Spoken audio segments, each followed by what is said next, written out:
All right, we'll get right into it. So I pulled a bunch of questions from just different places, watching other people, be married and then having questions myself. So let's see, two, three, four, five. I got like five questions we can go through. What is how to be more attracted to my spouse? Kind of a big question there, but I see this topic brought up quite often and I posed it as a question because I see so many either videos or blog posts or just questions on different like Reddit threads or something like that, which is I'm not attracted to my spouse anymore, and it's not necessarily wife unattracted to a husband or husband unattracted to a wife. It seems to be pretty even on something's going on, and we know what that something is, and that number one something is communication. Oh, I was like, money? And it's communication because we've had money problems, and when it turns into a scuffle, it is because we have not communicated with each other. And it's really what it is. So it all boils down to communication. So that's the end of the show. We're done. We don't need another episode. Fix your communication, and your marriage is going to be Honestly, I would say okay. I would have to say also to add on to that is not just communication, it's also pride. Um, You could yeah, communicate all day, but if you won't let go of your ground and you won't drop some of your pride, doesn't matter how much you communicate. yeah. We mentioned that actually in our last episode. You had mentioned that talking about ego, Hmm. which is, you can say everything right and perfect and have all this knowledge and wisdom, but if you can't let go of your ego, then you're just going to keep having problems. Hmm. Yeah. So I agree with that. So getting back to the actual question posed, how can you be more attracted to your spouse? They can walk around naked all the time. And it's not necessarily that. It's not the amount of makeup or sexy clothes or, anything like that. It's deeper than that. So, do you have any initial opinions? I think the general idea of this love at first sight and this um I'm just so in love with my spouse, that if you just love your spouse enough, or if you're just respectful to your spouse enough, that you'll always stay attractive. But there's things in life, even outside of communication, that makes it a whole lot harder to be attracted to your spouse. You have the internal aspect of feeling not good enough, not worth being attracted to. You've got the external of well, he just gave me eyebrows, and I'm not in the mood for eyebrows, and that just makes me not want to love him. Or the kids are driving me up the wall. I'm sensory overload, and that does affect your attractiveness to your spouse. How many times that you and I have gotten into um, just a little scuffle because the kids are, we're at at ends, uh, opposite ends of a viewpoint with our kids, and it turns into a problem with us. And I've had to look at you and be like, yeah, I'm grumpy with the children, but it doesn't have anything to do with us, because I have to remind myself that even though I'm irritated, it's just you and me trying to communicate our viewpoints across. And it doesn't matter whether we're right or wrong, as long as we're respectful with each other, and stepping back for a second and trying to take the children out of it so that I could still find you attractive. You supporting me is attractive. Um, me supporting you and feeling like I'm your backup is something that you also feel attractive. Um, just being able to be the support and the safety net is more attractive. And you don't hear about that in mainstream. You're like, ooh, the guy that has the six pack, or the guy that, protects me, or the guy that opens the door. It's like, ooh, that's sexy. And it's like, How about the guy that did the dishes, the guy that took the trash out, the guy that, stood firm his grounds in front of the children? Though that's sexy. Yeah, I see that a lot, and I hear that a lot with women, which is one of the reason wives start looking at their husband like, ugh, is simple things like, um, he doesn't help me, he doesn't support me. I feel like I'm on my own in this house, in this relationship, in this marriage, Mm-hmm. in this family. And I'm not talking about the necessarily, I mean, it gets dicey only because um uh there's always going to be an exception to the rule. Mm-hmm. Meaning, if you have, say, a traditional family, in the sense that the husband goes to work and he earns a living and he comes home. Um, so he pays the bills, and that's great. So the woman has taken on the responsibility of, okay, I'm the homemaker. I make everything nice. I make everything pretty. I clean things. I do shopping. I do a lot of the cooking. I do the majority of handling the kids, taking them to school, maybe homework, parent teacher conferences, picking them up, yada yada. Where I see problems in, say, a traditional family is, excuse me, is they get too much into their roles. Mm-hmm. Where and it can be, both of them start drifting and they start getting into those roles a little bit too much on their own. So it's not necessarily a, well, he used to help me, but now he just goes to work and then comes home and doesn't do shit anything. Yep.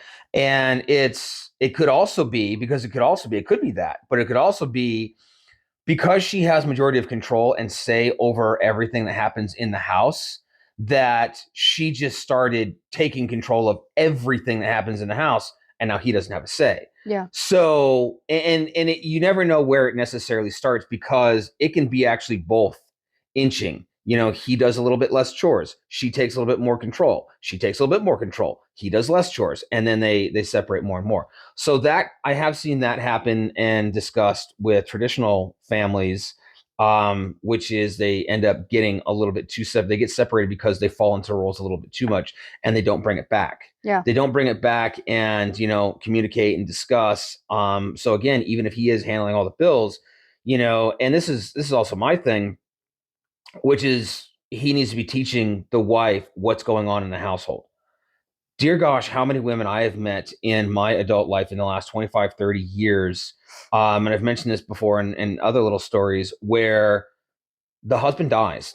The husband walks out. That's the biggest one, is the husband Mm-hmm. walks out. And the woman is like, I don't know how he ran our family. Yeah. I I don't. have I haven't worked in 20 years. I don't know what's going on. Yeah, I have no idea who our mortgage is through. I have no idea if we even have one anymore or if it's been paid off. I have no idea about any of the bills and the electric and the utilities and yada, yada, yada, because she raised the kids and she had the other responsibilities. And he's like, no, I make the money, I spend the money, that type of thing. And she has nothing. She has no idea what's going on. So that is not going to fare very well in the long term. So he needs to still be treating his partner like a partner. In that, if he does handle all the finances and money, and they've discussed it, that's fine. Then it's like, hey, you still got to teach your wife. You still got to teach your wife, like, hey, okay, here's what we have for insurance. Here's our policies. Here's how to find the policies. Here's this, I got a lockbox, got a safe, which is, we should be keeping all important documents in lockboxes and fireproof safes anyways.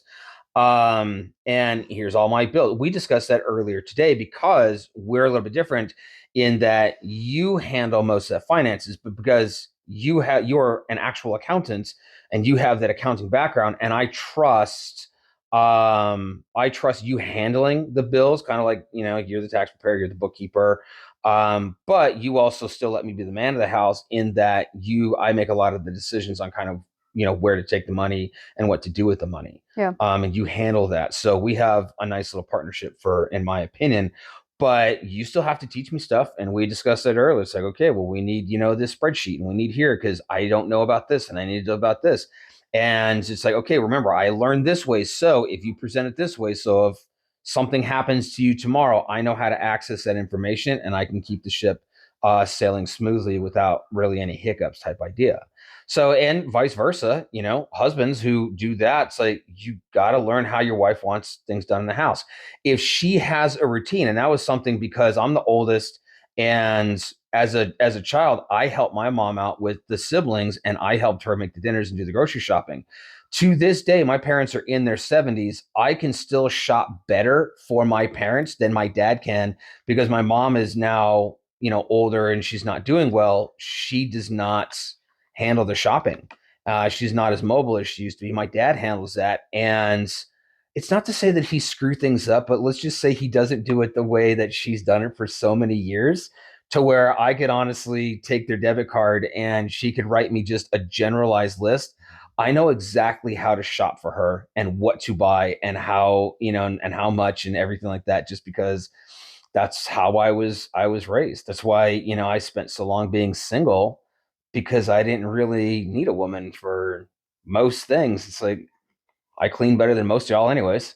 And I cook well enough to survive. I'm not. We clean equal, sir. We do not. I Yes, will. we do. Nope. Nope. Nope. Nope. And the reason being is because I had to clean my studios for 25 years from top to bottom. You have not cleaned anything from top to bottom every single day, 5, 6 days a week. Nope, not top to bottom.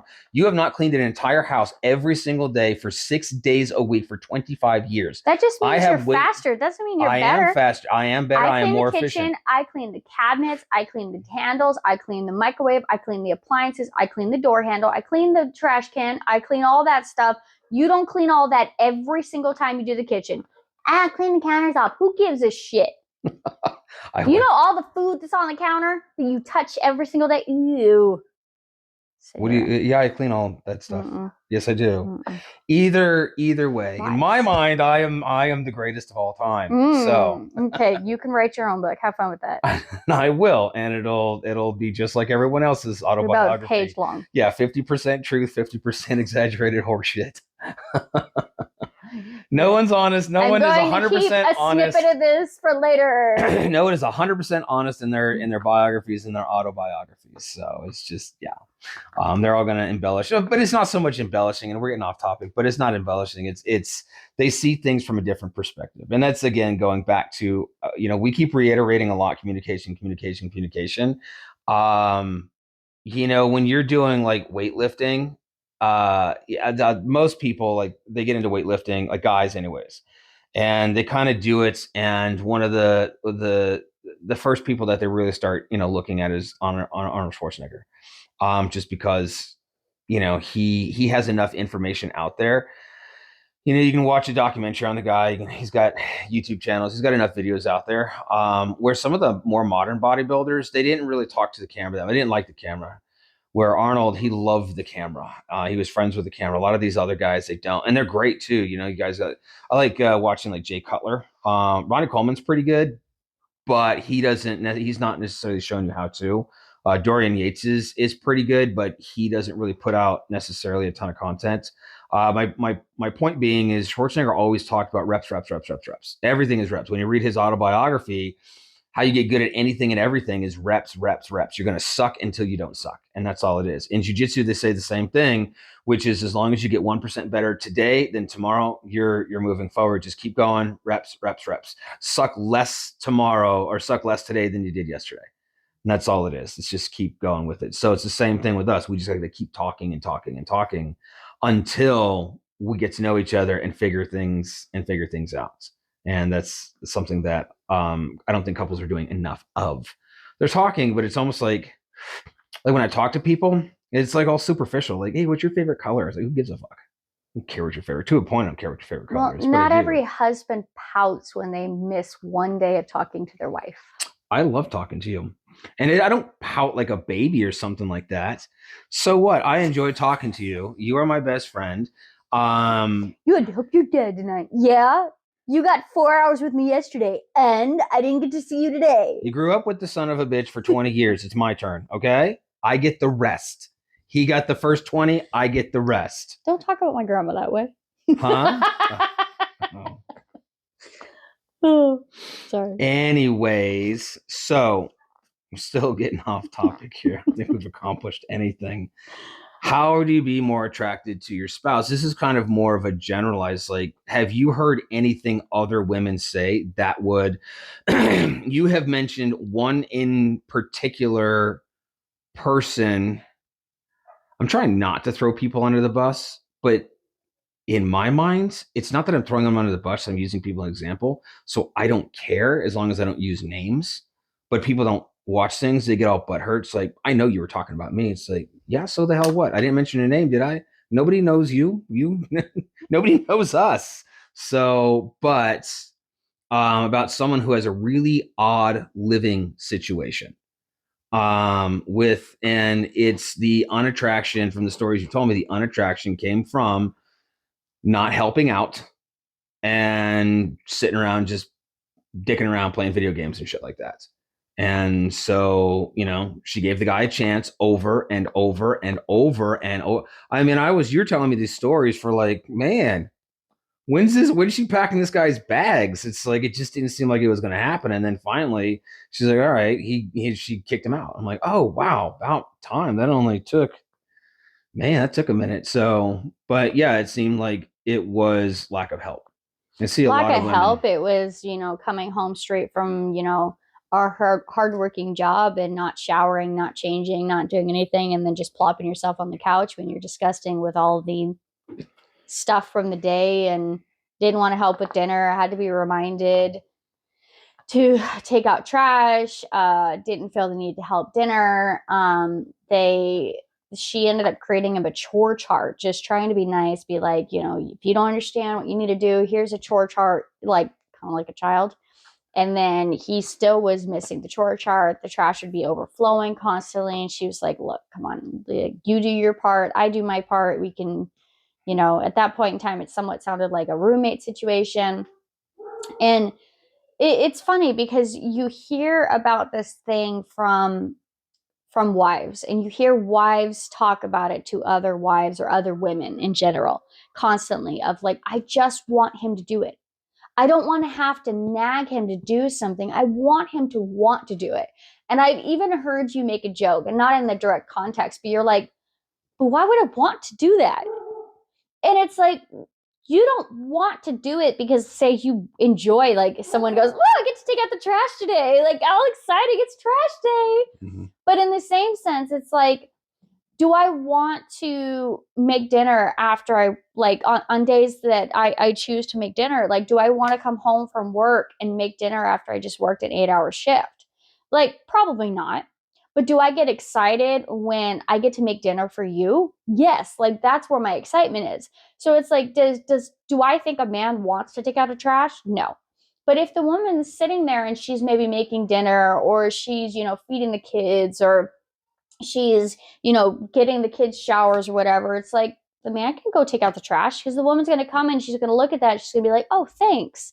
Like, how many times when I'm fried, you come behind and you do stuff for me, and it's taken me forever for me not to look at you and feel guilty because I didn't do something. Like, Yeah, you do enough. And that's an excellent concept. To backtrack just slightly, which is I hear a lot of women say the same thing, which is I want him to want to do it. mm-hmm. And I don't think guys really understand what the hell that means. It's like, no, no, no. I don't want you to take out the trash. I want you to do it for me. Yeah. I want you to help me. I want you to think of me when you're taking out the trash, and not in the sense that I'm going to take out this bag of trash and it represents my wife and throw the pitch in the trash type thing. It's not that.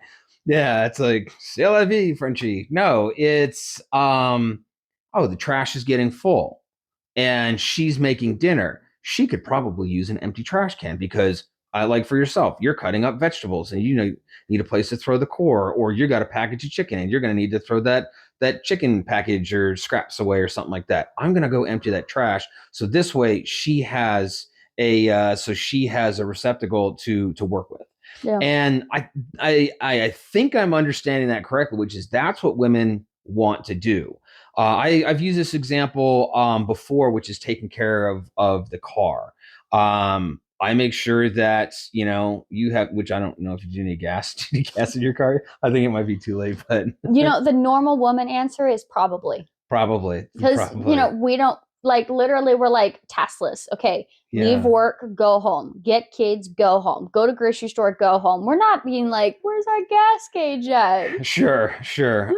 So making sure you have gas in your car, checking the fluids in your car to make sure everything's good, checking, you know, checking the tread on the tires, and making sure, because I just track it with mileage. Mm. I've rotated it to where now it's like basically like every 10,000 miles. So it's like, okay, 60,000. It's like car out, it's at 61. I need to rotate those tires back to front, you know, Yeah. and vice versa. It's washing your car for you, cleaning out the insides. The kids make a mess and they eat food in there. And it's like, yeah, I don't want to do that stuff. I do that because I want you to have a clean car when you drive to work tomorrow. That's it. The chore annoys the shit out of me, and I don't want to do it. And I'm probably gonna, you know, who is it? Yosemite Sam, you know, wrecking fucking underneath my breath or something like that.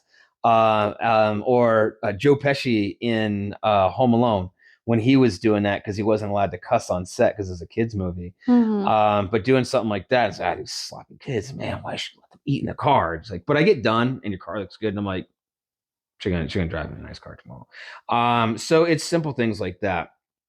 Doing things for the wife, it's the little things to make her day a little brighter. But also in the same sense, one of the things that's going to make the men more attracted to their wives is just say thank you. That's it. Acknowledge all those little things because remember, a man's love language typically is going to be action. I'm doing all these things for you, not because I feel obligated, because I genuinely want to do them for you. So don't just get in, and it is. I see a lot of women kind of get, like you just said, it's like, oh, but I got to do A and B and C. And it becomes this checklist. Like, you got to stop and look at that checklist and take a step back and be like, oh, well, I don't have to do this one thing on my checklist because, you know, Mister did it for me. And it's like, okay, well, just say, oh, hey, the car looks really, and it doesn't even have to be a thank you. It's like, wow, the car looks really nice. I appreciate that. It's simple and simple as that. Just be like, oh, no problem. You know, it doesn't have to be some grandiose thank you and I appreciate you and yada, yada, yada. It can be as simple as, hey, my car looks really nice. I noticed you cleaned my car out. Thank you. I appreciate that. I'll just say thank you later. Yeah, that too.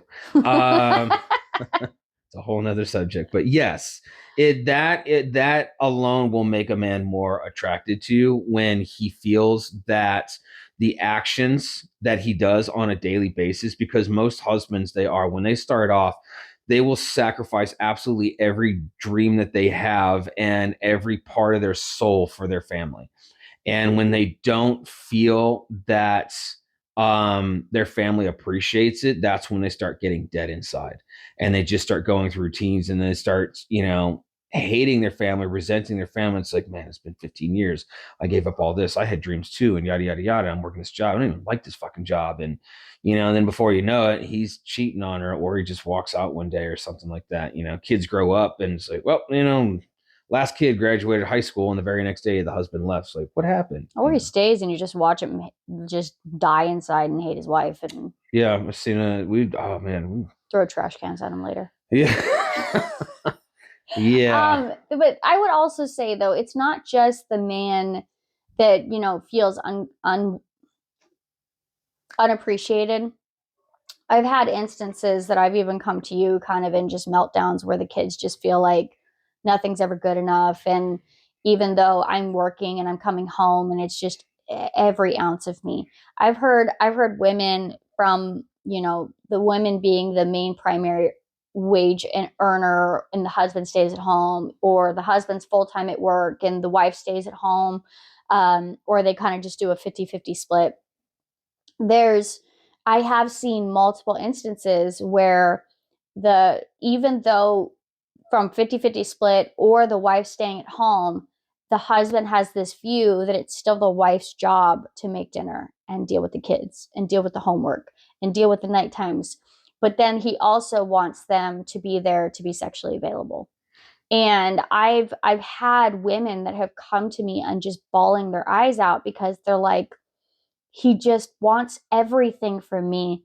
and he's not willing to be there for me and help me. So if it's like, if it's the wife's making dinner, the husband could be helping out with, putting the showers and the homework, or the husband makes dinner and the wife helps out with the showers and the homework. And how many times with you and me there's like maybe 3 hours, where we're getting home, and we're handling the kids, and it's a fine regiment. But when you have one person who's having to deal with that, and then the kids are up later than anticipated, and then the husband's mad because the kids are up too late and it's impeding on our time together, and it's like, well, what the fuck are you doing?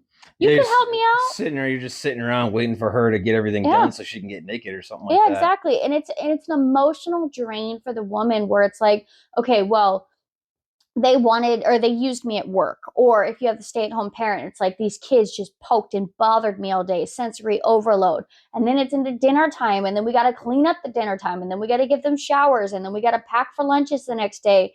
And then after all this is used, my battery energy's low, and then you want what from me? Like, where's my recharge? Kids didn't say thank you. The kids complained because I made too many vegetables for dinner. You complain because the kids are up too late.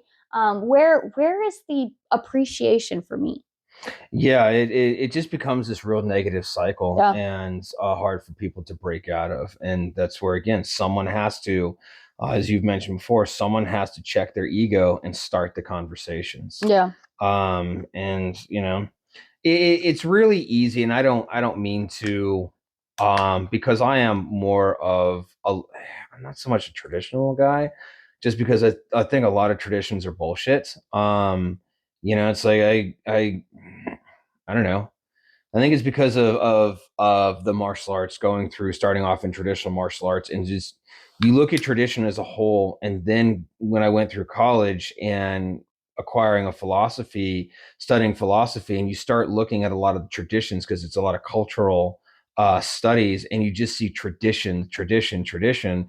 And really, it's like, I'm just doing what I do today because you did it before I did, and you taught me that way, because some guy told you to do it, and some guy and some guy and some guy, and then 1,000 years ago with some guy. And it's like, well, who the hell was that guy to tell us what to do, and why are we still doing it his fucking way? Fuck that guy. He's dead now. He can't do shit. So I'm not a big, like, oh, traditions. I don't care about traditions necessarily. I'm not that type of guy, just because the world changes, and there's always ways to do things better. You get that in the military as well.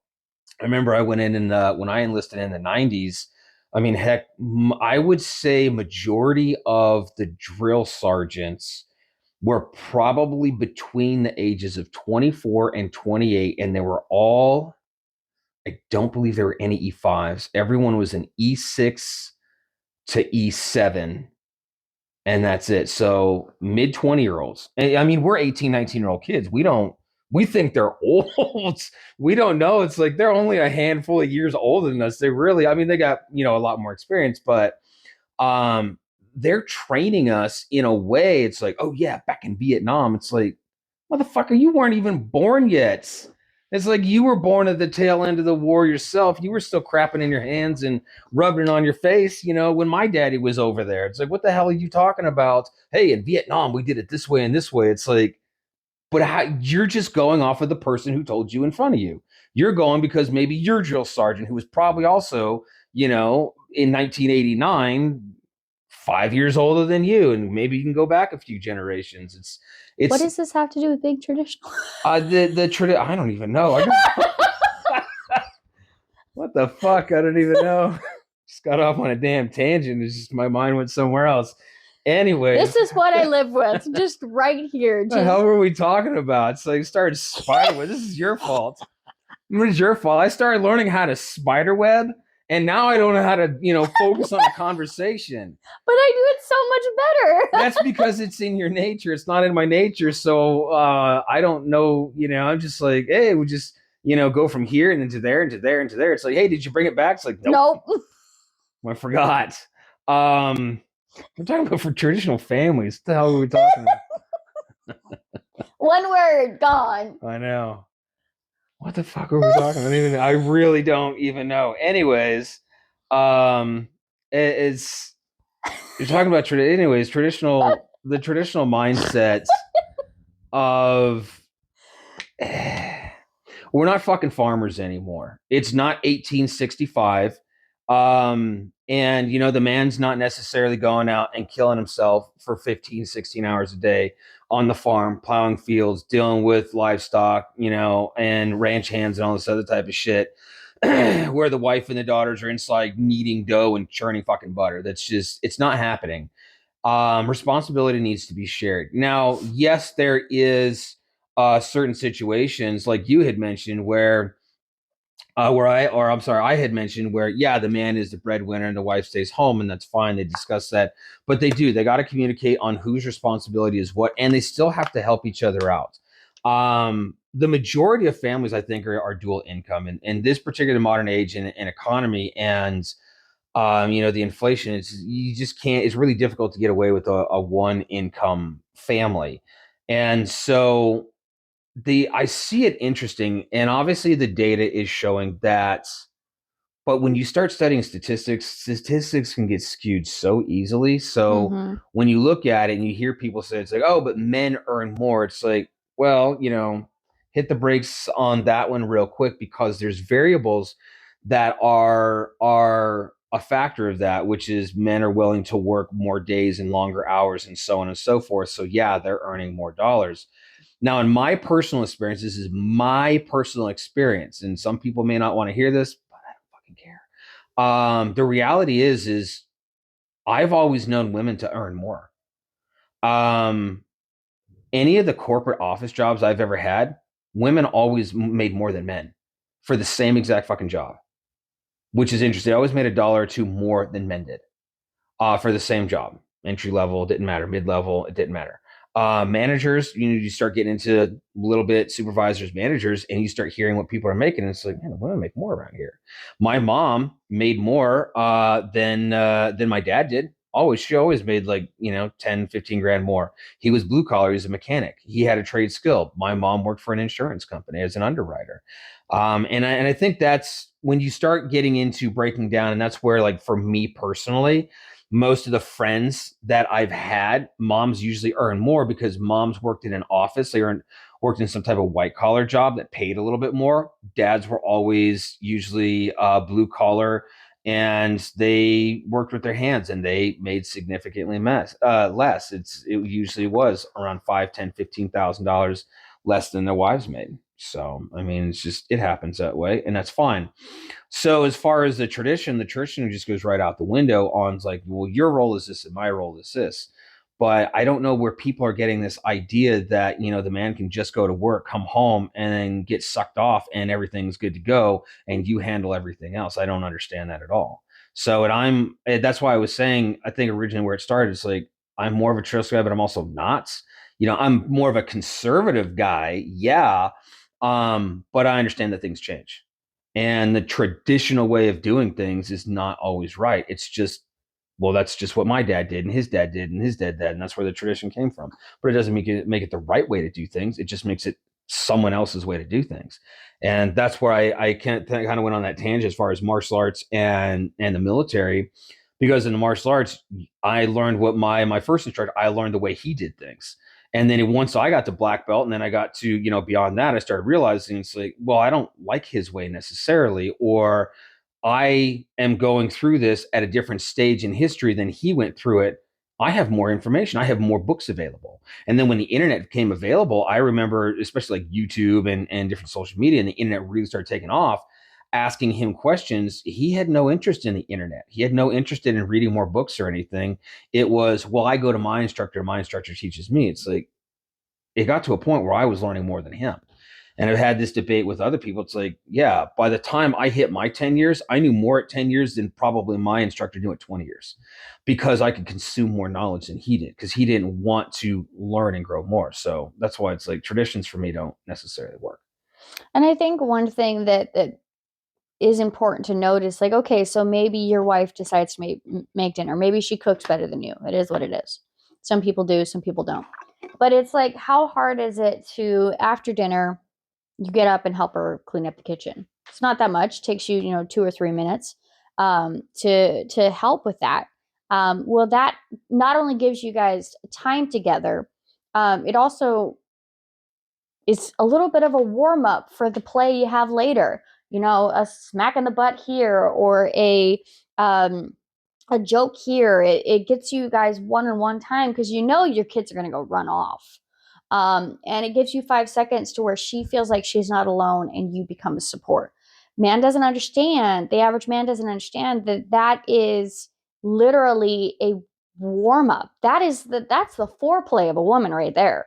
Like, hey, he's helping me. He's, cleaning the kitchen. He's not expecting.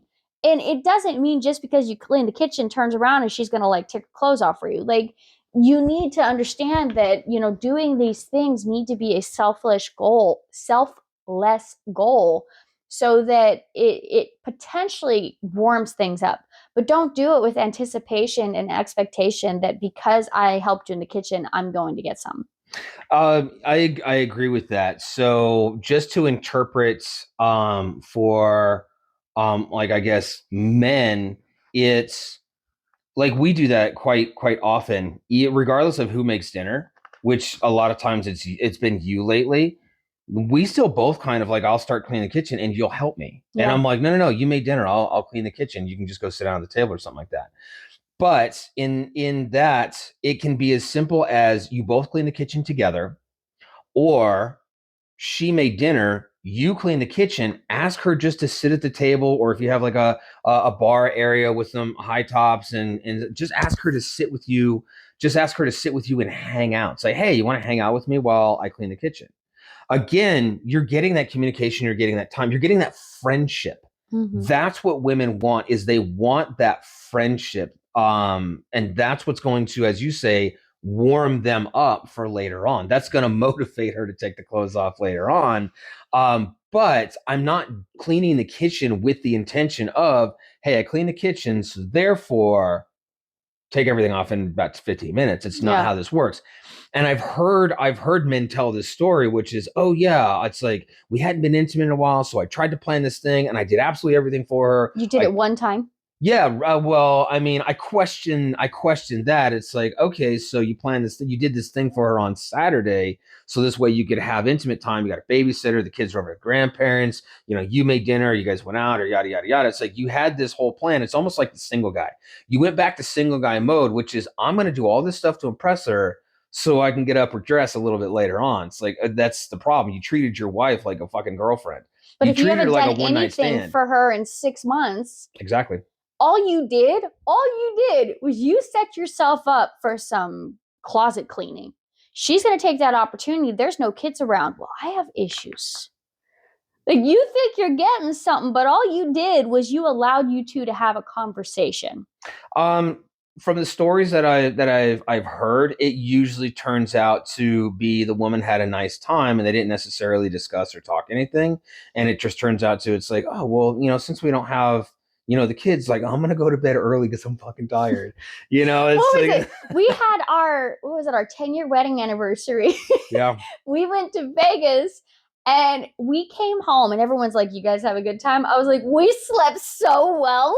yeah. They were expecting like we were swinging from the No, rafters, we slept and the whole time. that first night, because we're not, well, you can be, but because of life, you're not. I am not a deep sleeper. No. I am not. If I get 6 hours, that is a full night's sleep for Yeah. me. Average is 5 for me, and my brain just, I have a hard time shutting it down. You slept for like 10, 11 I hours. think if I recall, I think we actually slept for 11 hours because they had like the double shut, blackout curtains and Yeah. everything like that. And yeah, if I recall, we started falling asleep around midnight ish. Yeah. And we didn't wake up until like 10:30, 11 the next day. And we're thinking it's like 8:30 in the morning. It's like, let's go get breakfast. Like, dude, breakfast is over. It's lunchtime. We slept the whole time. It's like You 10-year wedding anniversary. We slept. Yeah, people, thought that we were, popping uppers and drinking all night No. and, having sex all night and stuff like that all weekend. And it's like, nope, we took a nap. We actually, which we did, we took naps. So, and I see TikTokers make jokes about that. It's like, okay, we're gonna get a little snooze in so we can party later and yada yada, and they end up sleeping for like 12 hours. I'm like, I feel so rested now. So, so what we've been discussing as far as kind of how to be attracted to the spouse, just to kind of, I guess, finalize what we're saying. A lot of it really is for women is to talk to her like a friend, communicate with her, do things for her because you love her, Mm-hmm. do things for her because you want to do them for her, not just because you're going to get something out of it later on necessarily. And then for women, showing appreciation. That's it. It's like, okay, well, I did all these things, not because I didn't do them because I wanted to thank you. I didn't do them because, you nagged me for it. I didn't do them for all these ulterior motives. I did them just because I know it makes you happy, and that's all I really want. Yeah. So, but you stopping your checklist once in a while and be like, okay, well, he did this on the check. Oh, great. He did this thing. Oh, great. Because I know I needed to do this a month from now, and he took care of it now. That's awesome. Great. Well, then go fucking say thank you. Yeah. Tell him it did great. I mean, it really is. Men receive, and I know women do too. So it's not a man versus a woman thing.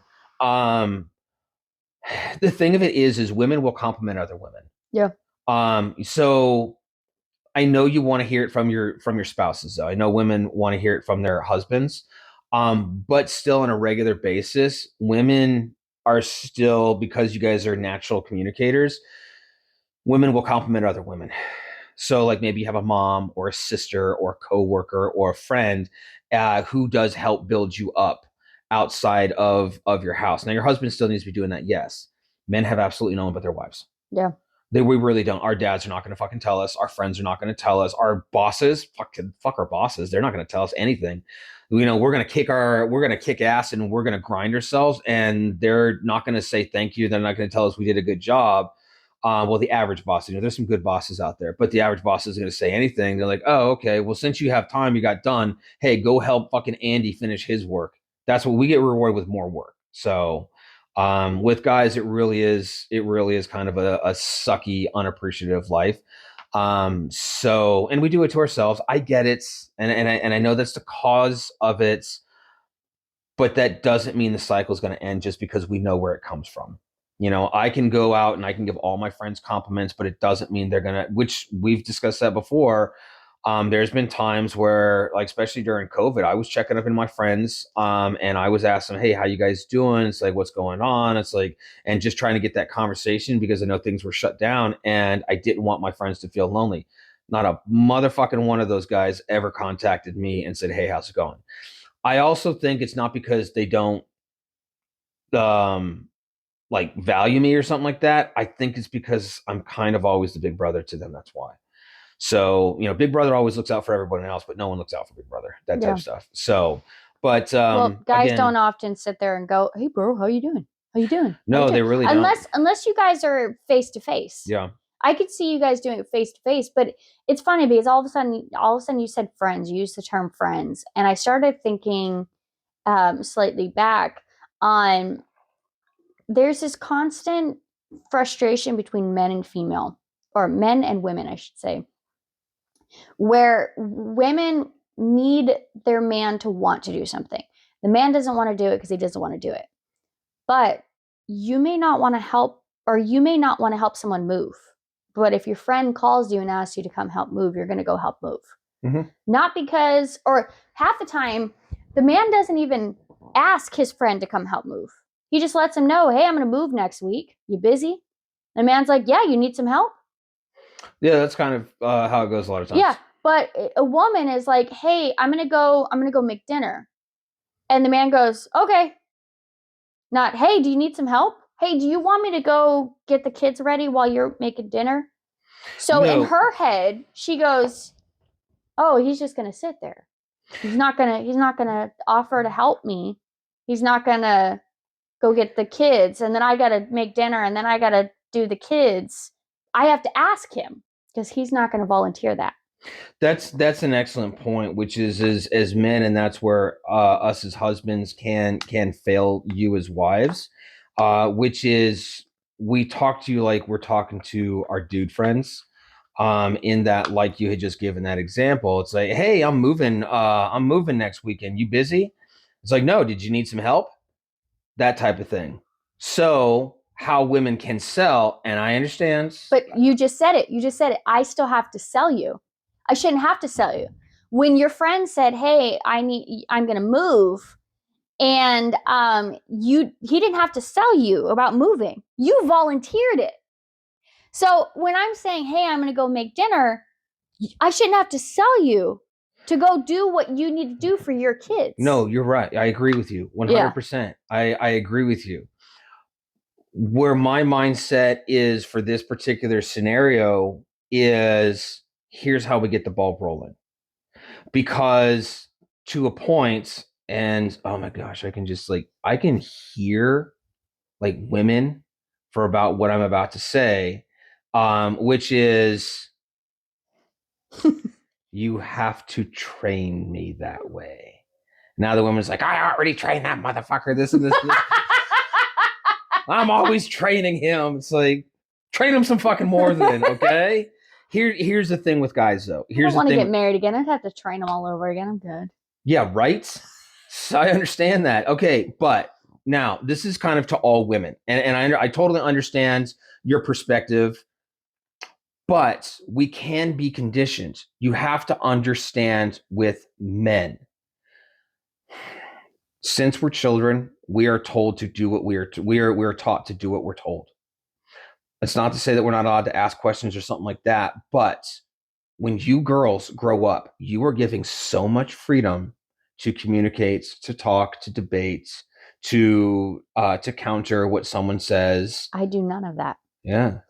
None of the girls, not you, not any girl on this planet ever. Nope. So and it can be, and it's different for everybody, obviously. I'm talking like in general, like dads. It doesn't matter how tough a tough guy dad is. It's like that little girl just softens him right up, and she is going to get away with whatever she wants.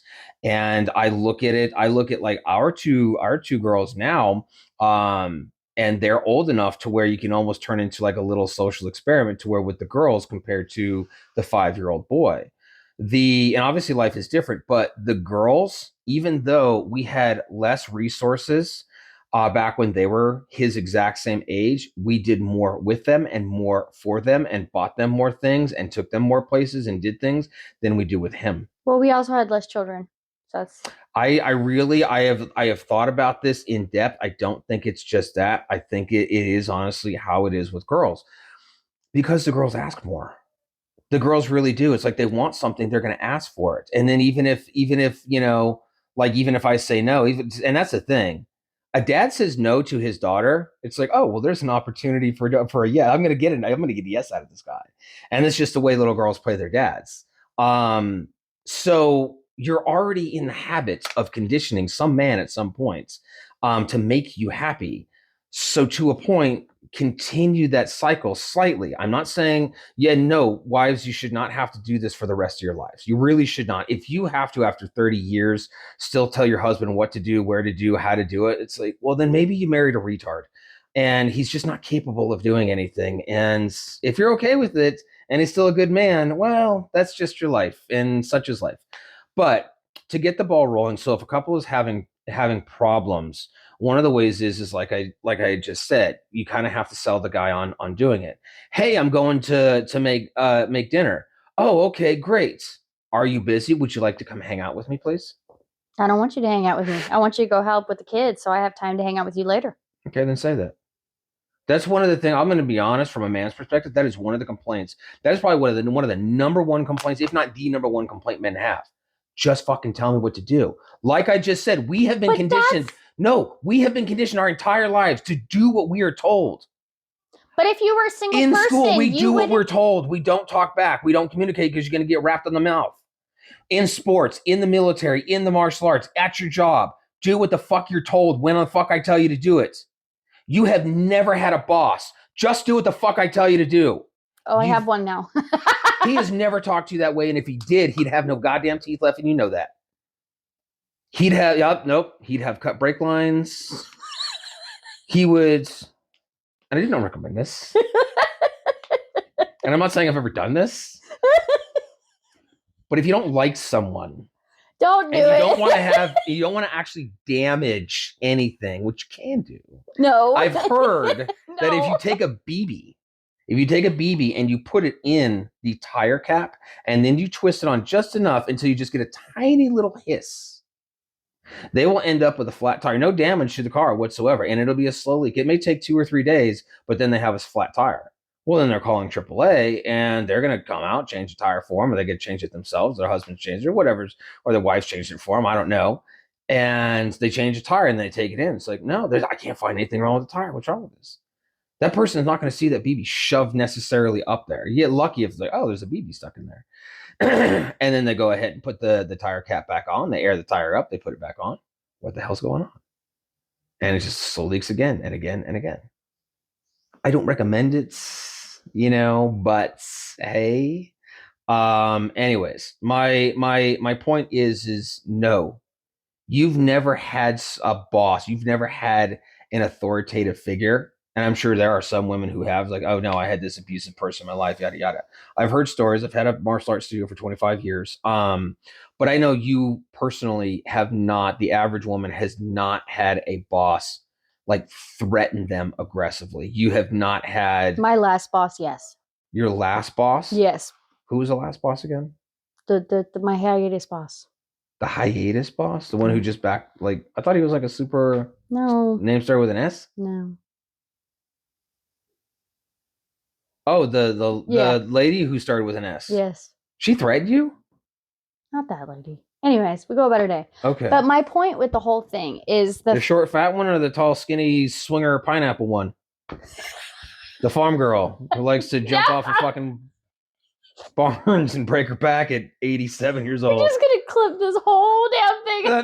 No, not this time. Not this time. I honestly don't like editing long videos, and I'm not going to. And she'll never see it, and it's probably a compliment. She's like, "Yeah, that's me." She is a wild woman. So no, my point with the whole thing is the reason I go back to not having, I shouldn't have to tell you these things. The reason why is if you were a single guy, you would remember to do these things. So why is it all of a sudden you add marriage and children into it and I have to tell you what to do and the same thing that you would have to do normally? So you would still have to cook, you would still have to clean, you would still have to deal with your house, you would still have to function. But why is it all of a sudden we add wife into it and children, and then he's walking around, I don't know what to buy at the grocery store unless my mom tells me. So number one, you bring up a very valid point. I know, I do that. Oh. I can counter anything. I'll counter you, and then I'll counter myself, and then I'll counter myself countering myself. But then you'll forget where you went to. I know, right? Start talking about the history. It's like, by the way, the Spartans, like, did you know? You do bring up a valid point, which is, and I can see one thing. It's like, well, you would have to do all these things if I wasn't here, you'd still have to do all these things, which is true. Now, me personally, I did all those things. So that's why, again, it took me so long to find a spouse. I didn't get married until I was 35 because I could do all those things on my own. I didn't need a woman. And even when we got together, I was still doing a lot of those things. And I had a hard time for the longest time to ask you for help with anything. Because, like, well, why do I need your help? I can do it faster, better, and I can do it now, as opposed to waiting for you to get home from maybe your work or something and ask for your help or something like that. So I get your point. Here's what's interesting. There are a significant amount of men, not boys, men. Well, I guess you'd call them man-childs, but men that don't do any of that shit to begin with. So when you're saying, it's like, look, you'd have to do all this stuff. You'd have to do all this stuff if you didn't have a wife. It depends. So wives, look at what your husband was before you married. Did he have his own house or apartments? Did he keep it clean? Did he go to work? Did he have good hygiene? It doesn't matter what he did. He could have, he could be a coal miner, he could be a roughneck oil rigger or something like that, and just a filthy, dirty job. did he still have good hygiene? It's like, no, I came home. When I used to weld and metal fabricate, you get that argon gas. You could take a shower in July, and because it's hot, and this is back even when I was skinny, and you sweat a little bit, that argon gas is coming out of your pores, and you just stink all over again. So, but do you still have good hygiene? Do you take care of your stuff? Are you still handling your responsibilities, or is your dishes full of sinks, and it stinks and the garbage hasn't been taken out and it's overflowing, and you got maggots growing in the sink? I remember one girl telling me that she had dated a guy. This is at my students many years ago. She was talking about this new boyfriend. I was like, oh, well, how's it going with your new boyfriend? Because she was just a good student, and she had been a long time student, so I knew her. And she's like, I don't like my boyfriend. I'm like, why not? She says, I went over his apartment for the first time, and he hadn't done his dishes in like a month, and he had maggots in it. I was like, are you fucking kidding me? And apparently it was him and like two or three roommates or something like that. And she's Don't like, date yeah. any of them. Stay away. She's like, yeah, he blamed it on his roommates, and she's like, I don't trust him, and I don't want to date him anymore. And I think it was like a week or two later she ended up saying that she broke it off. But that's pretty common. There's a lot of these young men don't know how to do stuff. They don't. I mean, heck, I mean, we got a audience here laying on the floor, the oldest teenager, and she had told us the other day that one of her friends had asked, like, hey, do you guys know how to do dishes? And I'm listening on the phone as she's having this conversation with her like 15, 16-year-old friend who didn't know how to do dishes. And I'm like, what kind of stupid motherfucker doesn't know how to, scrub some dishes off and throw them in the dishwasher? Because I can understand if you were like 8 or 9 or something like that, but how are you halfway through your adolescence and you have never touched a dish? And then the funniest part was she had asked, can I just use Clorox wipes? Are you, were Well, you if you're kidding putting me? in the dishwasher, right, and you want some wasteful life, I guess, whatever. I just thought it was just no, no, no, no, no, no. I was under the impression the way the question was asked that this kid was going to Clorox wipe her dishes and put them back in the cabinets. It wasn't like Clorox wipe in the dishwasher. It was Clorox wipe, and then we'll eat off of it later for dinner tonight type idea. So you'd be surprised. One of my roommates when I How was do you wash dishes? YouTube channel. yeah, right. There's entire channels of moms who teach stuff because they didn't necessarily learn stuff. Have moms growing up. There are dads who have channels because they're trying to teach. And it's like, well, I didn't have a dad growing up, and I had to learn all this stuff on my own. So I'm going to teach other kids how to do this. So yeah, there's really no excuse with the amount of technology. There's no fucking excuse on why you can't learn absolutely anything. And now we got AI to teach us stuff. I mean, it's just crazy. You can learn absolutely anything and everything you want on the planet in an instance. And I don't know, people just don't want to do it. So going back to what you were saying, which is why am I now doing stuff for you that you would have had to have done for yourself? I don't think that a lot of these young adults and adolescents, number one, know how to do it because their parents aren't teaching them. And they don't care to do it because we're getting to a very automated society where everything is just kind of done for you. It's like, well, I don't need to learn how to cook because there's so many services that I can have food literally in my hands in 20 minutes, and I can have whatever I want too. It's like I can have a new thing every meal, and I don't have to do anything. I mean, people get their groceries dropped off at their house. I mean, they can meal prep things where you just throw it in the oven, and it's like like we used to have the TV dinners type thing. Well, they still have those. Now it's shipped to your house in a box. So I think a lot of the younger adults just don't know how to do stuff necessarily. So I think that can factor in on why women are like, why do I have to do this stuff for you? You should have already known how to do this stuff. Well, maybe they didn't. Maybe they didn't. So again, we're just trying to get the ball rolling. So I completely understand, and I agree with your points, which is why should you have to do it if I would have had to done it my own? Well, if they're not in a good place, let's get that ball rolling by just saying something. Start selling your husband on the idea because he's off in la la land, or you guys aren't in a good place, and he's going to continue to keep that distance. So from the woman's perspective, it can be as simple as, hey, I'm gonna go make dinner. um you want to come hang out with me and we can talk for a little bit? That's one way to start the communication. Now, I understand what you're saying, which is, oh, but I got other stuff to do. And it's interesting because my mind is, I'm more interested, me personally, in fixing our relationship. And your example was, but I have a checklist. And It's in my not opinion, fuck your checklist. Like, yeah, the kids will get bathed eventually. They get to bed eventually. but here's the But there's an thing. opportunity for this couple, because I'm more interested in the couples who are not doing well, and the kids can take a bath. Like, I understand the kids need a bath, the trash needs to be taken out, but that couple needs an excuse for 10 or 15 minutes, however long it takes to make some dinner or something like that, to talk and communicate. And maybe that's the first and only time that day that they are going to talk and communicate, because again, checklists, chores, responsibilities, errands, and they're just roommates and they spent the whole day. And we have done this where it is so easy. You get into these routines and it's like, holy shit, we haven't talked to each other in 4 fucking days. Yes, but I'm trying to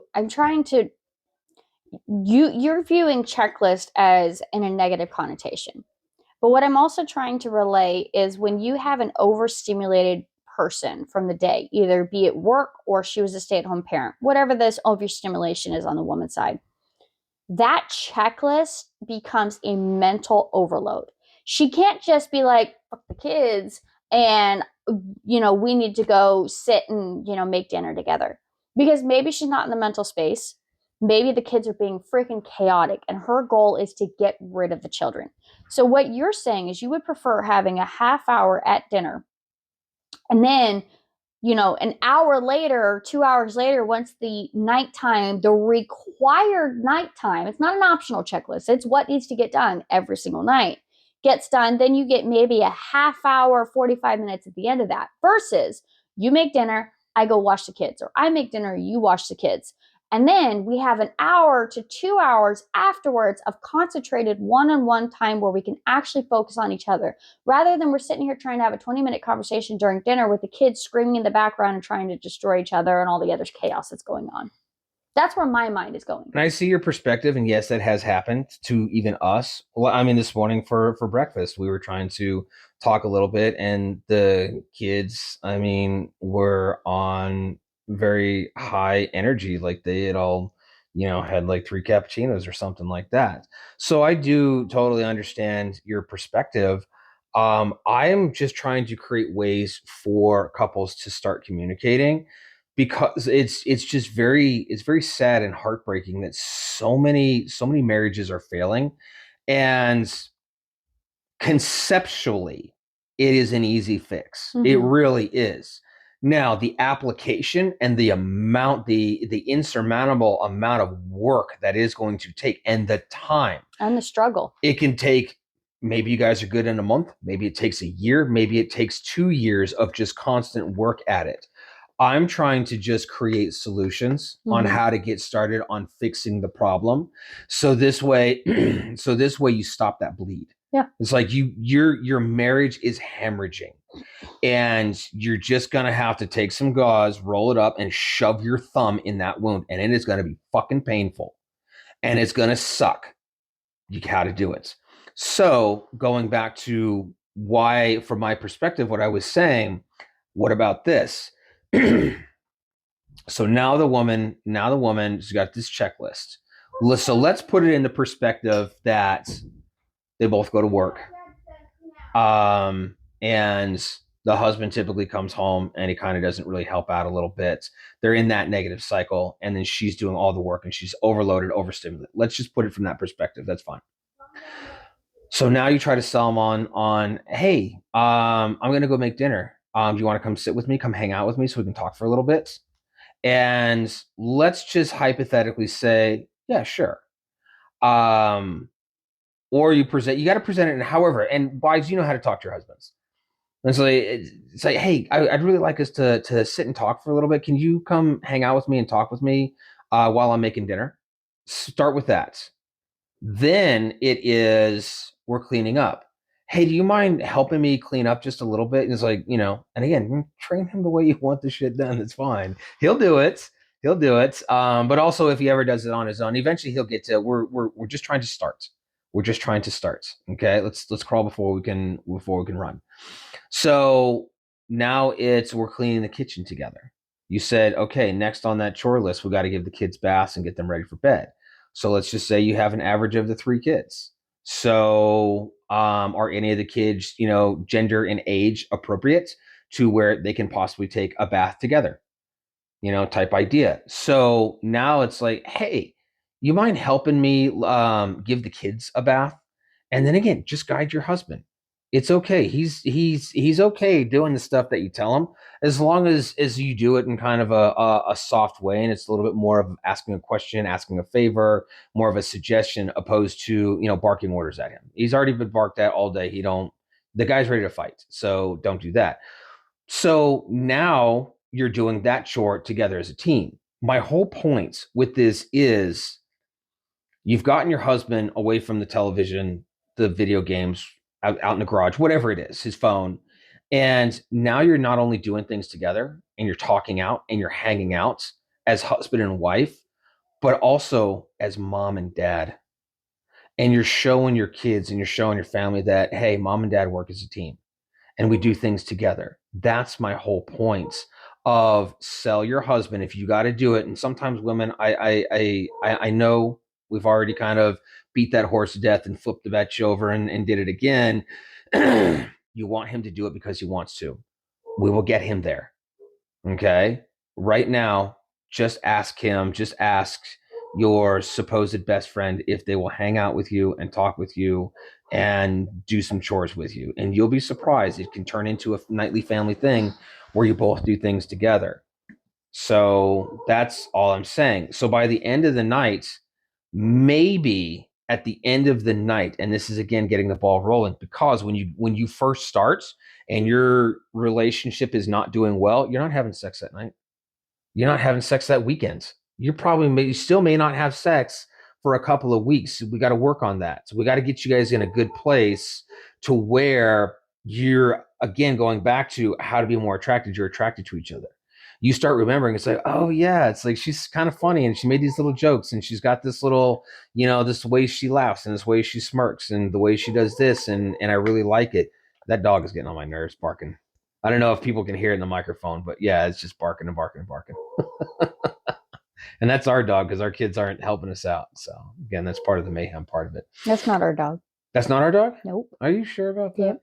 Yep. Well, I got one ear, so I'm deaf in my right ear, so I only got one ear to hear. I thought that was our dog barking at like the front door because the front door is open.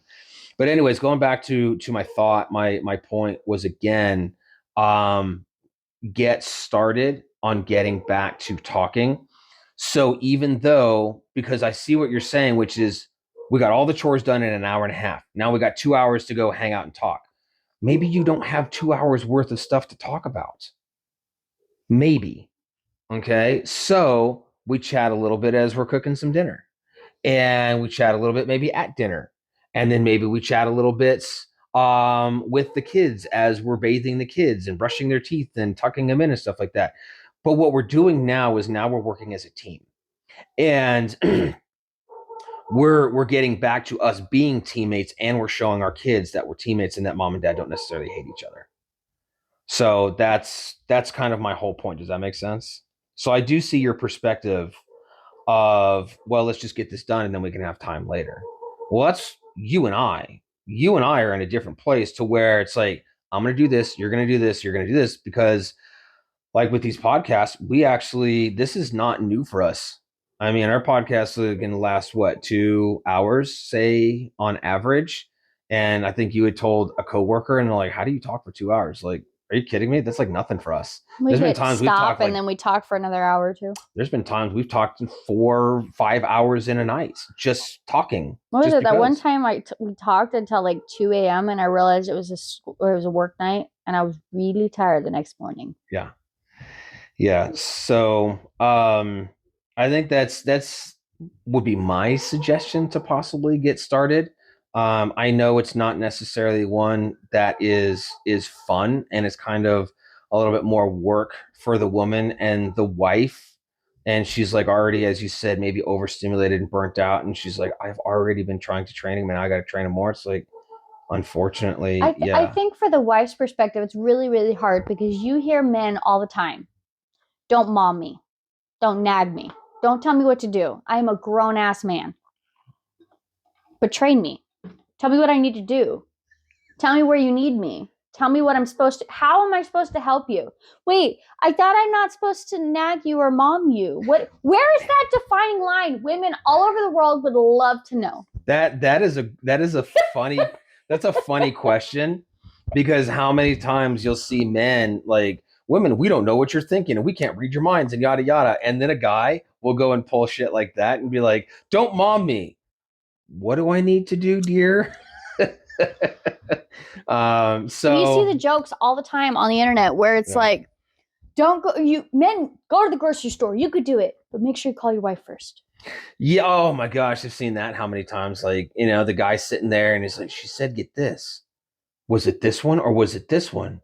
And then you try to call her 40 times, like, okay, I'm just going to make an executive decision. And he's already checked out and he's literally walked out the door. And then she calls back. So, no, you're supposed to get the other one. I know. It's lost cause. I I already just left. visualize your dad walking through the grocery store. Yeah. So, it is awkward. And I don't really have an answer for that particular question. Well, this is where women come in. And we're like, there is no win for us. There is absolutely no win for us. Yeah.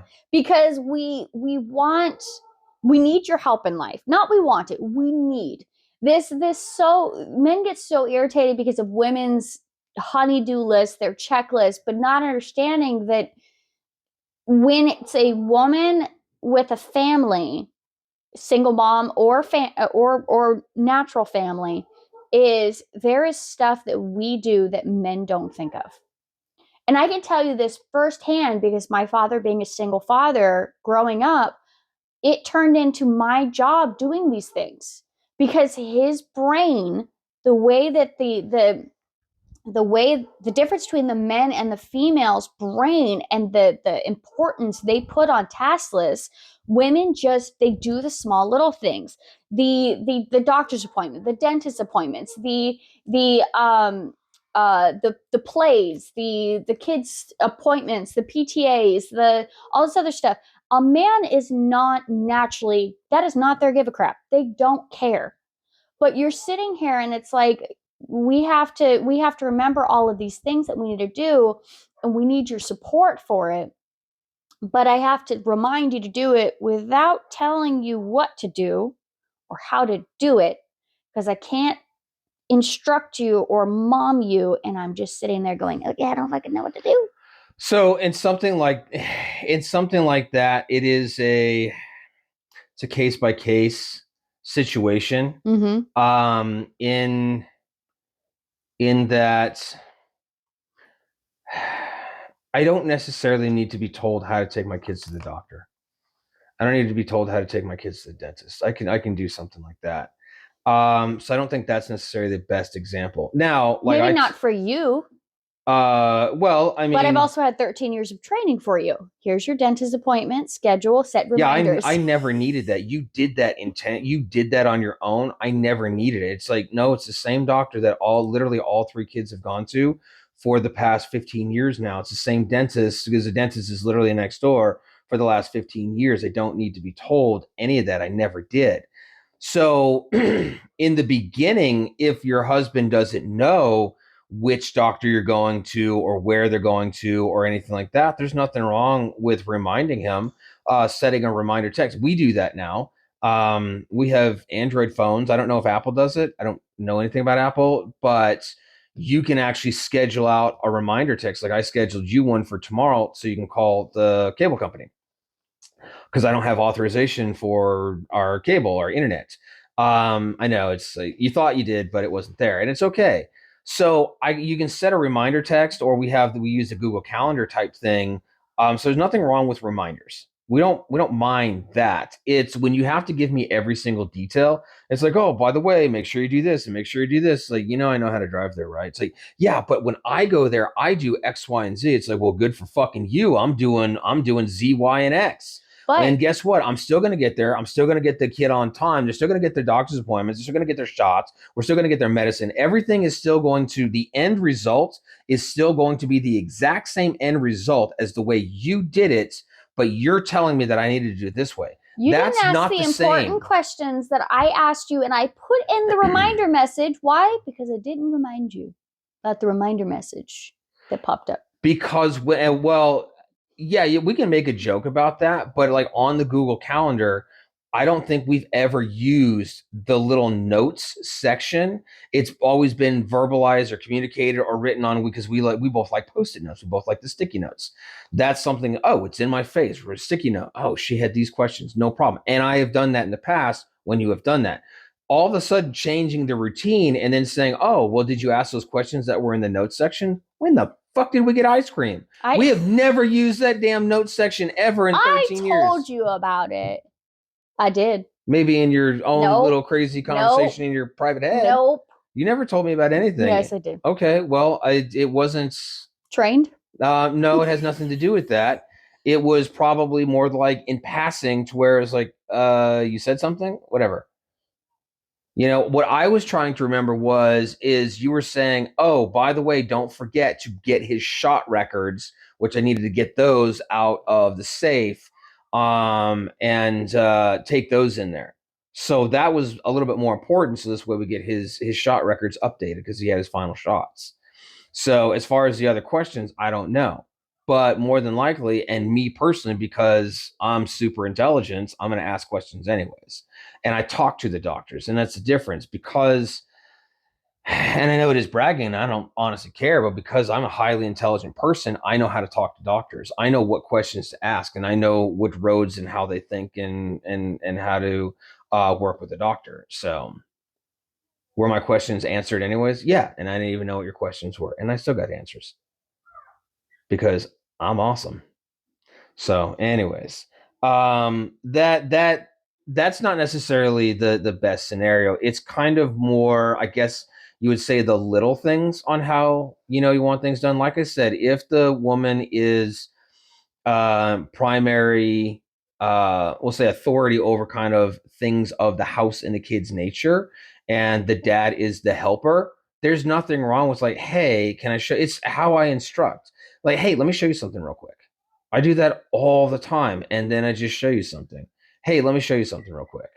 Maybe women do that. So no, there's nothing wrong if your husband doesn't know, or if he doesn't remember. But you bring up a valid point, which is, if you look at the difference between responsibilities and chores traditionally between men and women, like you just said, appointments, doctors, getting registered for school, PTA, responding to teachers, emails, everything is almost administrative. Everything is mental. It's all something you have to remember. It's not necessarily something you physically. They're outside playing on the trampoline. They're laughing. Emily sounds like she was crying. That's a laugh, Trista. Don't interrupt. Don't do it.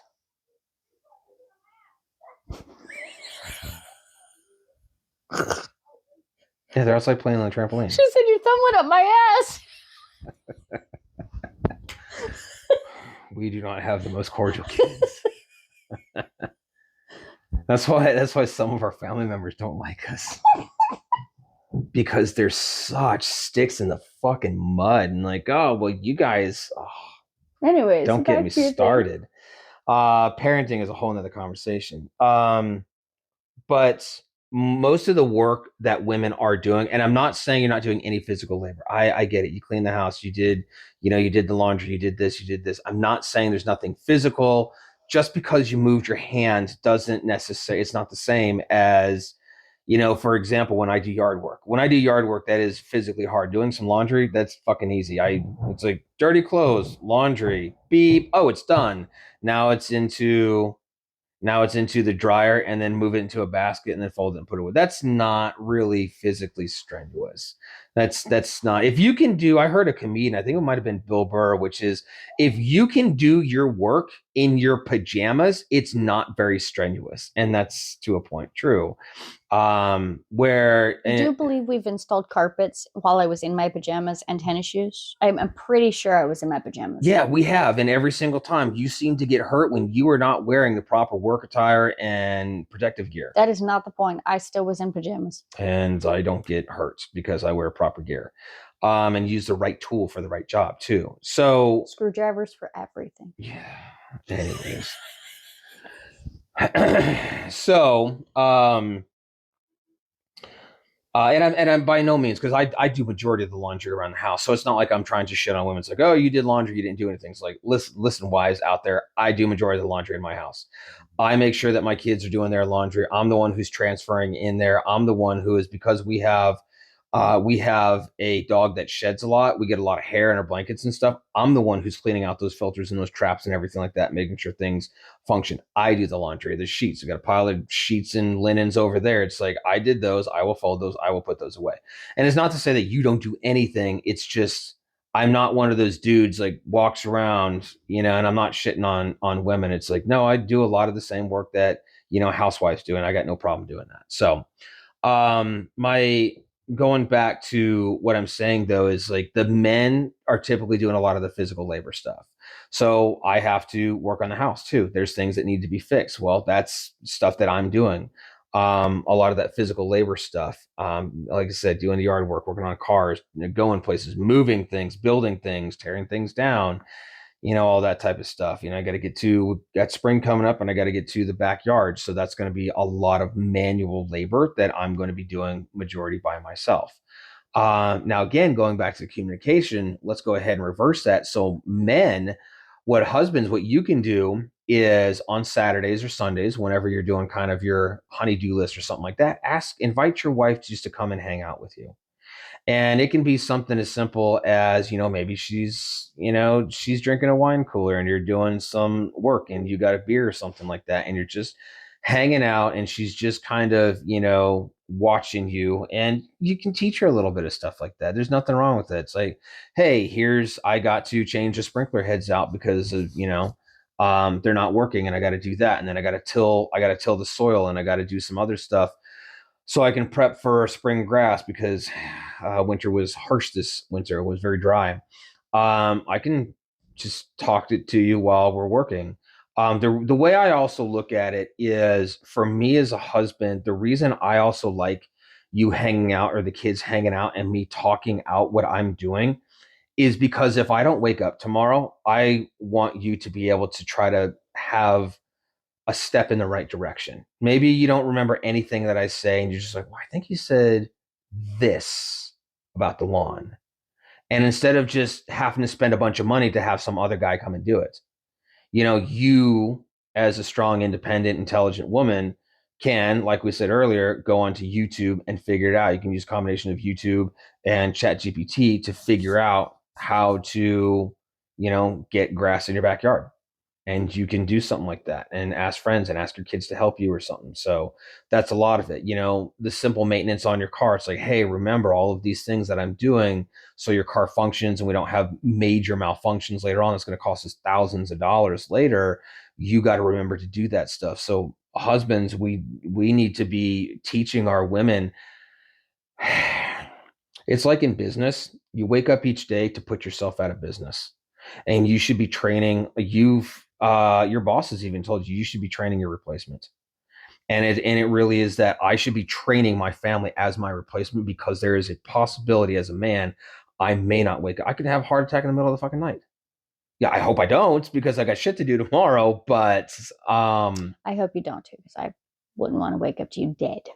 no. It'd be a bad morning. Huh? It'd be a bad morning. Yeah, I mean, it could. You'd snore less though. Yeah, see, there you go. It's already beneficial. Like, wow, I gotta listen to this fucker snore more. But yeah, we need to be retraining. We need to be training our replacements, and women. You can look at the same way. Just because you're a housewife and you don't leave that much, that don't necessarily mean you're waking up tomorrow. Who the fuck told you you're going to get another day on this earth? Mm-hmm. Train your husband as your replacement. So that's, I think, part of the problem that maybe, and it's just my opinion on things. I could be wrong. I'm generally not. I'm always usually right. Yeah, So back to your, I'm always your self, whatever you want to call it, your biography. That's yeah, what I was looking there for. we go. My autobiography. But anyways, that to a point, some of that was leading into, and we kept going. So one other question and I had a whole list of them, but one of them that kind of does go along with an answer to how to be more attracted to your spouse, which is, are you doing simple things for their success? The way I look at it is, are you doing things to help your spouse's day tomorrow be more successful? Where this question came from, it was a question on Reddit, and the question was simply um, something about she makes her husband lunch every day for the next day, and she's been doing that for 17 years. But when it comes to, and it was like she had asked him like on a Saturday, hey, would you mind making us a couple of, because I guess he makes a certain type of sandwich and she kind of likes it, and say, hey, would you mind, I got the stuff, would you mind making us a couple of your sandwiches? And he just said no, and he went back to, I don't know, watching fucking football or some shit like that. And she was disheartened by that. And her thing was, I make this motherfucker lunch every day for work the night before, and he's getting good lunches. He's not just getting cold turkey sandwiches. Like, he gets leftovers, he gets this, he gets this, he gets this. So she was going on to say, it's like, I kind of go the extra mile. So this way he gets a good lunch the next day while he's at work, because he does work very hard for our family. I asked him to make a sandwich one Saturday and he can't do it. She says, I never ask him to make a sandwich. She says, I don't really ask him to do much for me. And I asked him this one time and he said, no. I mean, we don't know the whole story behind it. You know, maybe he wasn't feeling good. Maybe he was just completely exhausted. Maybe there was another reason. Maybe he wasn't hungry right now and he just could have worded it better or something like that. I don't know. Maybe he sat there for the last 3 hours drinking fucking Bud Light and, um, in a dress and watching football. So therefore, he was drunk and just kind of, in a nasty mood. I don't know. I don't know the whole story, but that's where the question came from, because it started getting into this whole discussion, which is, do you make your spouse lunch for work the next day, is where it kind of came to. And I was honestly surprised at the majority of the comments, and I didn't go through all of them because there's like 70 or 80 of them, but a majority of the comments said, no, I make mine, they make theirs, we don't do stuff for each other.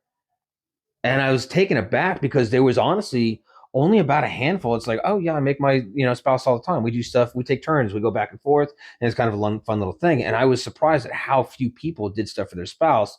The majority of the sentiment was, like I said, very similar in that, no, I make mine, they make theirs, and we don't do stuff for like that each other. I'm like, what the fuck is wrong with you? How, I mean, I don't know your relationship or you, but, and I know I'm kind of judging off that one sentence, but it's like, what kind of selfish prick are you that you don't do anything for your spouse? I mean, I just don't get it. It's like, I don't know. How many times when you go to work, because you work in an office and something gets catered, or someone has like, as a party or something like that, and you'll take a piece of dessert, and you're like, oh, my husband would like this. And you bring shit home for me all the time because you think of me. It's simple things like that. You're over here like, what is this? Oh yeah, I'll eat it. I make sure that because you leave and get up before I do, and with the girls, I make sure you guys have your coffee, and well, you have coffee, the girls have coffee. Dear Crazy. God. But they have their snacks because they have such a high metabolism that just breakfast and lunch is not enough for them. I make sure that they have their snacks laid out for them, because I want to make sure that they have enough food so they're not feeling lethargic, they're not hungry, they don't get hangry. They got brain function, they're getting enough proteins and sugars and carbs and stuff like that to last throughout the day, and they have energy, and they're more successful in school. So it's all a whole thing. So it was like Saturday, like you cleaned the whole house just so I could go, or while I went to go do massages. That was nice. Did I clean the whole? I mean, I didn't. I started on Friday, and it's the way I look at it, and this is kind of the business mentality that I look at it in. What can I do today as some type of like checklist, errand, chore, whatever it is, how you look at it. What can I do today to take stress off of tomorrow? It's like, oh, well, I had these 4 tasks I got today. It's like, oh, I got those done early today. It's like, that didn't take as long as I thought. well, I kind of I don't want to burn my whole day, but I can do these one, maybe two extra things that I had planned for tomorrow. Now I still get free time today, but now I get more free time tomorrow. And I just do that opposed to putting it off. I mean, I forget what that old saying is, like, why put off tomorrow what you can do today type thing. I think that's how it goes. Like, Something like that. but that's, I don't know. I look at that and I'm like, why are you not? It goes back to how we started this. The woman who wants you to think of her, wants you to do it for her, not just because it's an obligation or something like that. It's like, why? And I guess I'm looking from a husband's like, why are you not making your wife lunch once in a while? Or doing something for her once in a while to take the stress off of her. So let's go back to that hypothetical of the traditional, the man goes to work and the woman kind of stays at home and does everything. It's like, what are you doing to where you take some pressure off of her for tomorrow? I know, guys, it's like, man, I got enough to do. I ain't got time to do her shit too. It's like, number one, you're kind of a cocksucker if you have that mentality. And you're probably a shitty husband to begin with. But the guys who genuinely, it's like, yeah, I do love my wife, and yeah, I get caught up and I forget. It's like one thing, that's it. Well, I would also say on the flip side, there's nothing wrong with the woman taking out the trash. There's nothing wrong with the how many times on like a Thursday night. I don't do it as much as I probably could, but how many times on a Wednesday night I go and I'll try and take out the trash for you. Yeah, and I do appreciate that. That's one of the reasons why I try to set up, if I have time in the afternoon, in the early afternoon. It's like, I'm going to do the trash now because I don't want to do it at the end of the night. I'm already out in the garage. I already just, like, I picked up the kids from school type thing. I know it's only 4:30, but I'm already out here and go get all the trash, get it together, and just throw it out on the curb. And now I don't have to do it later. Yeah. So yeah, that's just a personal thing. I mean, I can be just as lazy as the next guy and not want to fucking do anything. But I really try to kick myself in my own ass. And it's like, just get it done now. Then you don't have to do it later. No. So plus, what kind of message does it send to my kids? It's always just like, I mean, I could sit on my phone and do nothing just like anybody else. But then my kids are going to watch that pattern that I do. That's like, oh yeah, dad doesn't take the trash out. And I take it out at 10 o'clock at night whenever he's in bed, so they never see it. That type of thing. And people may think, well, that's not a big deal. No, it is. It's a big deal because your kids never saw you do it. Well, it's just taking out the trash. You're missing the whole big picture. It's like, again, I came home from work, or I just picked the kids up. I'm going to take the trash out, even though it's only 4:30. I'm going to take the trash out now so I don't have to do it later. That's what I'm trying to show my kids, which is, don't immediately just come home, plop your fat ass on the couch and go, scrolling on YouTube, Insta, Facebook, TikTok shit. Twitter. Yeah. X. Yeah. So it'll always be Twitter. That's fine. I don't think anybody actually cares. So, but anyways, it's simple things like that, which is, what little things are you doing to help your spouse slash partner be successful for their day tomorrow? And in my opinion, what you'll find it'll get reciprocated real quick, and you'll start doing it for each other, and then you guys will end up more successful. One day over the rainbow. So, anyways, was that a stopping point? Sure. You sound like you're starting to get a little bit tired, or, well, the kids in the background. They're hanging out in the office, and my checklist is going insane of what shit they're probably touching on our desk. Yeah, that's the difficult part, which is, trying to record something like this, spend an hour, 2 hours to record something like this, and the kids behave and not, set fire to the world. Or a house. Yeah. I care about the world. A house I care about. We got fire extinguishers and blankets and stuff. We're good. Question is, do we take the kids out or not? Of the fire?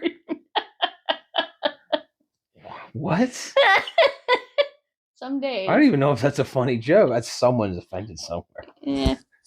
Well, we said we were done like 3 minutes ago, so you're good. Maybe I'll leave this in just intentionally. Yeah. Make you the bad guy.